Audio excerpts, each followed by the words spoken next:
Bem, meus queridos, a paz do Senhor Jesus, quem fala convosco é o pastor Diogo. Eu vim aqui, meus irmãos, entregar um testemunho. Primeiramente, eu mando a paz ao meu pastor, a paz ao pastor Roberto, a igreja Primeiro Amor de Deus e o projeto, a rádio Primeiro Amor de Deus pelo YouTube, pelo canal do YouTube. Deus abençoe a todos que estão acompanhando a live. Hoje eu vim citar de Atos 9, do versículo 5 em diante. A palavra de Deus diz que Saulo, inspirando ameaça à igreja, pediu cartas aos sacerdotes para poder prender os cristãos que estavam em Damasco. Então, porém, quando ele estava na estrada para Damasco, houve uma aparição gloriosa. Ele viu o Senhor Jesus Cristo. Então, quando Jesus apareceu ali para ele, ele acabou caindo ao chão, uma luz tão forte. E aquela luz falava com ele: é, Saulo, Saulo, por que você me persegue? E ele, sem entender, perguntou: mas quem é você? Eu sou Jesus, a quem você, aleluia, persegue. Paulo estava perseguindo a igreja, achando que estava servindo a Deus. Paulo estava perseguindo a igreja, achando que estava fazendo a vontade de Deus. Só que quem veio para ele foi o próprio Jesus Cristo falando: se você está perseguindo a igreja, você está perseguindo a mim. E nesse encontro cai um grande perseguidor do evangelho e se levanta um grande apóstolo. Paulo escreveu a metade do Novo Testamento, onde abriu várias igrejas. Talvez você hoje esteja na condição de Paulo, longe da presença de Deus, ou achando que na onde você está fazendo o certo, ou tem pessoas que impressionantemente ela acha que está servindo a Deus. Uma certa feita, eu encontrei uma pessoa que estava pedindo dinheiro, eu falei: não, por que você precisa? Eu falei: não, eu quero beber. Ele falou: nítido, eu quero beber, eu quero comprar cachaça, eu quero beber. Eu falei: meu irmão, como bom evangélico, eu falei para ele: irmão, você sabia que tem uma fórmula de você nunca mais precisar beber? Ele falou: qual é a fórmula para mim não precisar mais beber? Se você crê em Jesus Cristo, ele salvará tu e tua casa. Se você crê na mensagem da palavra de Deus. E o interessante, ele falou: meu querido, eu sou servo de Deus. Eu falei: você é servo de Deus? Você sabe que a palavra de Deus condena aqueles que são entregues à embriaguez? Aquele homem ficou sem palavras. Porque eu também estava na mesma condição daquele homem. Eu estava preso nas minhas próprias ideologias, preso nas coisas do mundo, achava do jeito que eu estava fazendo, estava certo, era daquela forma mesmo que eu deveria agir. Acabei caindo em vícios na minha adolescência, para minha fase adulta. E ali, preso no pecado, e ali, com o coração ferido, depressivo, ansioso, porque o mundo nos traz muita tristeza, principalmente quem está mergulhado nos vícios, nas drogas. Porque muitas vezes está fugindo de uma realidade. Aquele que tem uma dependência química, uma dependência de algo, o que ele quer? Ele quer fugir da realidade. E eu, constantemente tentando fugir da minha realidade, tive um encontro glorioso com Jesus. Em um final de semana, chamado pela igreja na época Encontro com Deus. Nessa época eu tive um encontro glorioso com Jesus. Foram 3 dias, né? Esses 3 dias a gente não podia trazer nada que possa ser alcoólico. A gente ficou um dia inteiro em silêncio. Só nós e Deus, né? Só a gente e Deus mesmo. Em aquele lugar, o Espírito Santo falou forte comigo. Primeira palestra foi meia-noite, pra você ver. Pra mim, o pastor Diogo, você está falando que o culto foi uma palestra? Eu falei: não, para mim é uma palestra, porque eu não senti poder de Deus. Eu estava, não que o pregador não tinha unção, mas eu estava tentando entender aquilo ali. Falar com esse cara, que o rapaz chegou, o pregador, apontando que nós éramos pecadores, que nós estávamos entregues ao pecado, que a nossa natureza era podre, era pecaminosa. Eu falei: quem é esse cara para acusar o meu pecado, Para você ver o mistério que é um retiro espiritual de 3 dias. Ali foi a primeira, dormi durante a noite toda, acordei de manhã. De manhã eles começaram a ministrar a palavra, a gente tomou café, depois ficamos horas e horas sem comer nada. Eles falaram que era necessário. Era um tal de jejum. Nunca tinha ouvido falar de jejum. Ali ficamos horas e horas jejuando, sem comer nada. Fomos comer só mais tarde, depois das 4 horas ali, que teve o almoço. E ali, todo tempo ministrando palavra, todo tempo oração, todo tempo louvor.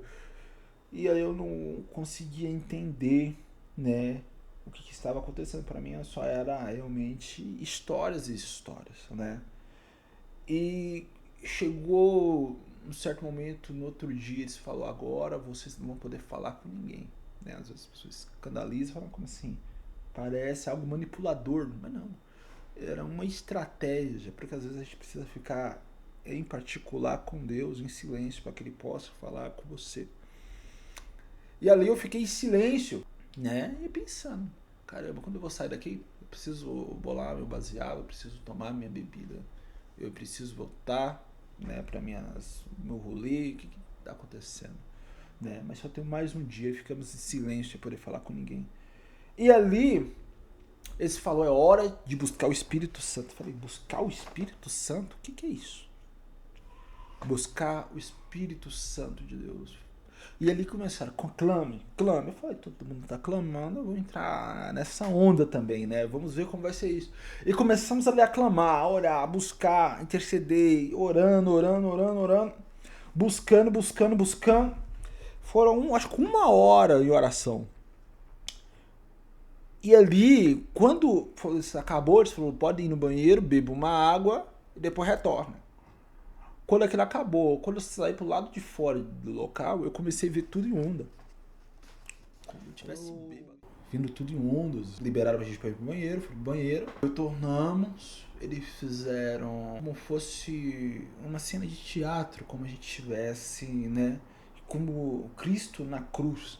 Fizeram a gente ficar com o braço aberto e sentir o peso do meu braço, né? Então contando detalhes de um mover espiritual que aconteceu num sítio em São Roque, faz 8 anos atrás. Quando eles, no outro dia, me liberaram a gente a falar, eu acho que foi na mesma noite, se não me engano, liberaram a gente a falar, podem falar um com os outros. Depois de quase 12 horas sem falar com ninguém.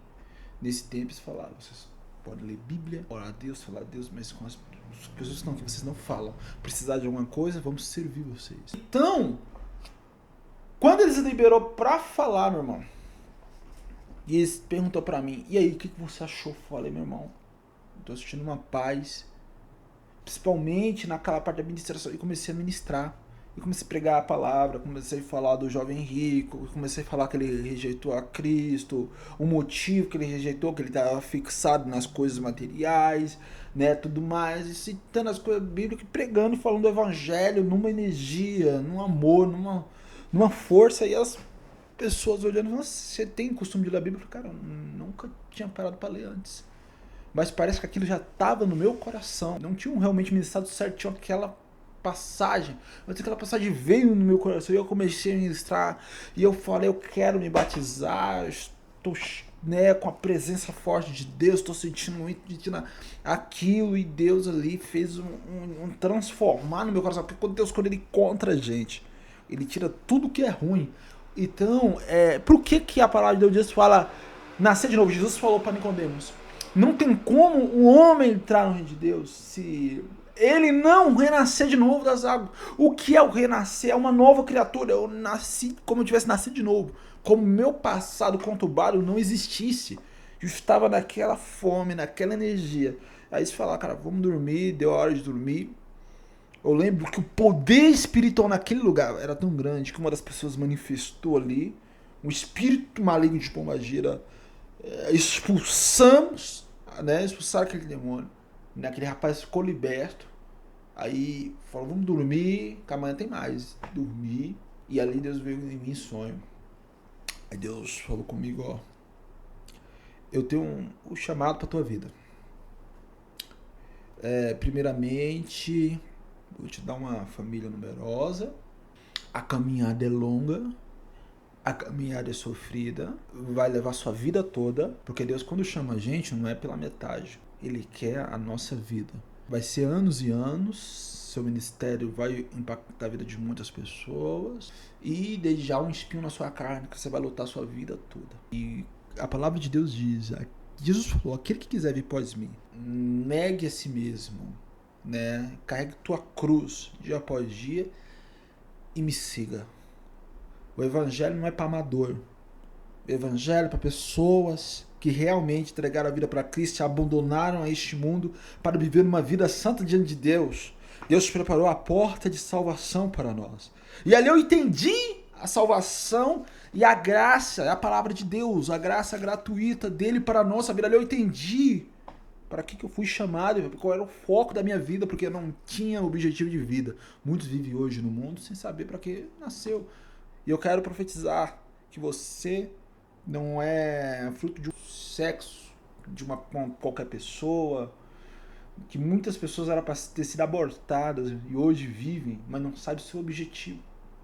Mas Deus, hoje, Ele quer lhe dar um objetivo de vida, Ele quer te mostrar para que você foi chamado. E aquele dia eu entendi. No outro dia eu fui batizado, fui para a igreja, o pastor me chamou lá em cima, falou, quem quer ir? Muitos vergonhados, eu falei, eu vou.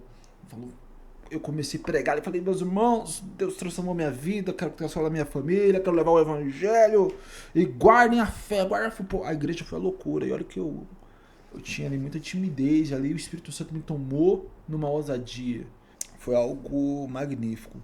Um testemunho interessante, né, que após eu ter convertido, sinais do seu primeiro amor. O primeiro amor, quando a gente tá com o primeiro amor ali, você acabou de se converter, você é batizado, o Espírito Santo nas águas, você está com uma energia, um fogo para pregar a palavra de Deus, uma fome. Eu lembro de ter ido para uma quadra nesse dia. Eu fui, o Espírito Santo falou, vai até certa pessoa, peça perdão para ele. E ele pediu perdão para aquela pessoa, conversando novamente. E fui encontrar um casal, amigos meus. Eu estava falando da palavra de Deus, Jesus salva, Jesus liberta, da salvação, que ele virá e pregando a palavra, falando de Deus, numa fome, numa energia. E quando eu estava falando de Deus, numa fome, numa energia, a moça, ela caiu. Ali um colega me segurou, o marido dela segurou ela caiu. E ela foi se recuperando, e o Espírito Santo falou de a obras de macumbaria que foi feita para essa moça, uma energia pesada nela.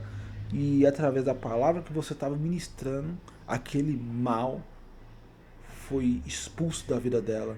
Foi a primeira experiência espiritual que eu tive. Quando Jesus libertou aquela moça, e ela falou, senti uma tontura quando você falava da palavra. Simplesmente fui ao chão, né? Não me lembro de mais nada, né? O marido dela segurou ela antes que ela tivesse um impacto, quando ela estava grávida ainda. E ali começou a minha caminhada cristã. Então, muitos testemunhos muito fortes, porque a palavra de Deus diz que quem só entende as coisas do Espírito é quem anda no Espírito, as coisas espirituais e as coisas de Deus. Quantas orações que eu fiz junto com pessoas que o ambiente tranquilizou, o ambiente trouxe uma paz. A oração feita, estou falando não como pastor, qualquer pessoa que fizer uma oração, ela é impactante. E Deus pode mudar totalmente uma história através de uma oração sua. Quantos maus são quebrados através de orações e testemunhos que às vezes nunca vai chegar até nós.